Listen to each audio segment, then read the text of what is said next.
Hello friends, मैं doctor Sangeeta Arya आप सभी को आज महाशिवरात्रि की और वुमेंस डे की हार्दिक शुभकामनाएं देती हूँ। दोस्तों, आज पूरे दुनिया में वुमेंस डे पे काफ़ी अच्छे सेलिब्रेशन किए जा रहे हैं। हर जगह अलग अलग तरह के फंक्शंस ऑर्गेनाइज हो रहे हैं और विगत कुछ वर्षों में हमने ये देखा है कि महिला सशक्तिकरण के लिए हर जगह पे अलग अलग प्लेसेस पे अलग अलग तरह के अभियान चलाए जाते हैं। लेकिन दोस्तों, महिलाएं वास्तव में सशक्त तब होंगी जब वो मानसिक और शारीरिक रूप से स्वस्थ होंगी। अब वो मानसिक और शारीरिक रूप से स्वस्थ कैसे होंगी? इसी के लिए मैंने एक अवेयरनेस कैंपेन स्टार्ट किया है, जिसमें हम समय समय पे महिलाओं को उनके हेल्थ से रिलेटेड अलग अलग तरह की बीमारियों के बारे में बताएंगे, इंफॉर्मेशन देंगे और उससे बचाव और उनके इलाज के लिए हम उनको प्रोत्साहित करेंगे। तो दोस्तों, इस कैंपेन में जो सबसे पहली बीमारी आती है उसे हम पीसीओडी कहते हैं, जो कि आज के समय में फीमेल्स में और खास तौर से यंग फीमेल्स में बहुत ज्यादा कॉमनली देखने को मिलती है। मेरे 12 साल के करियर में I have seen number of PCOD cases developing in young females. और ये जो एज होती है मोस्टली टीनेजर गर्ल्स से लेके 30 इयर्स की वुमेन्स को ये प्रॉब्लम होती है। तो इसके मैं सबसे पहले आपको 3 स्टेप में इसके बारे में इंफॉर्मेशन दूंगी। इसमें सबसे पहले इसका कॉज क्या होता है, इसके लक्षण क्या होते हैं, सेकेंड स्टेप, एंड थर्डली इससे हम कैसे बचाव करें और इसका इलाज क्या होता है। तो पीसीओडी एक ऐसी प्रॉब्लम है जो हमारे शरीर में हार्मोनल इम्बैलेंस की वजह से होती है। हम सभी में 2 तरह के हार्मोन्स खास तौर से होते हैं, मेल हार्मोन और फीमेल हार्मोन्स। जनरली इन दोनों हार्मोन्स का बैलेंस होता है।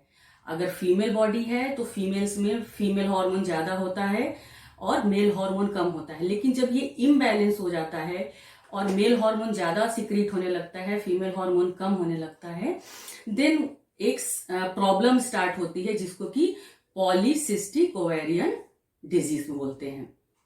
इसके लक्षण क्या होते हैं?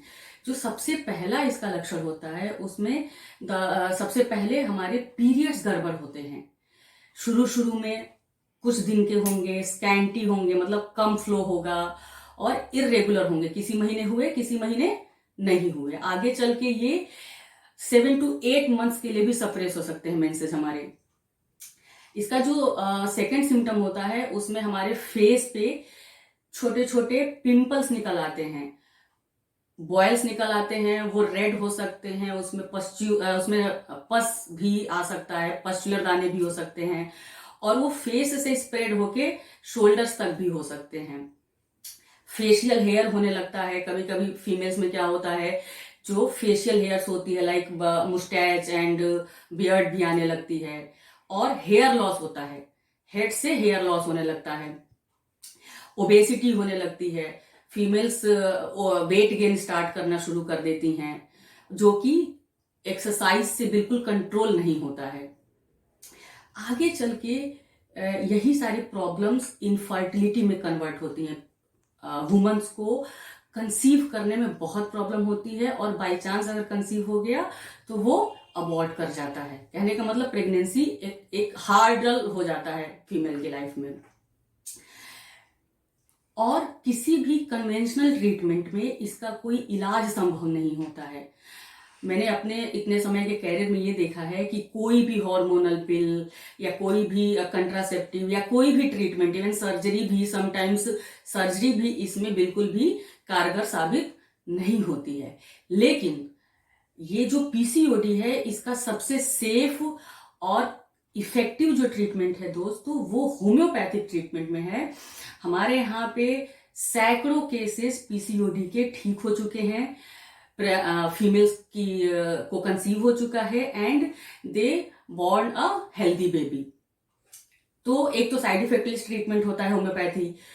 तो सबसे ज्यादा जो एक आपके लिए यूजफुल चीज है होम्योपैथिक ट्रीटमेंट में, एक तो इसका मोस्ट इफेक्टिव ट्रीटमेंट है, साइड इफेक्ट कोई नहीं होता है एंड ये कॉस्ट इफेक्टिव भी होता है। हमने देखा है कि इतना महंगा ट्रीटमेंट लेने के बावजूद भी लोगों को प्रॉब्लम होती रहती है, बट हमारे यहाँ ये safest, most effective and cost effective ये ट्रीटमेंट होता है। तो just always opt for a safe and homeopathic treatment. Thank you.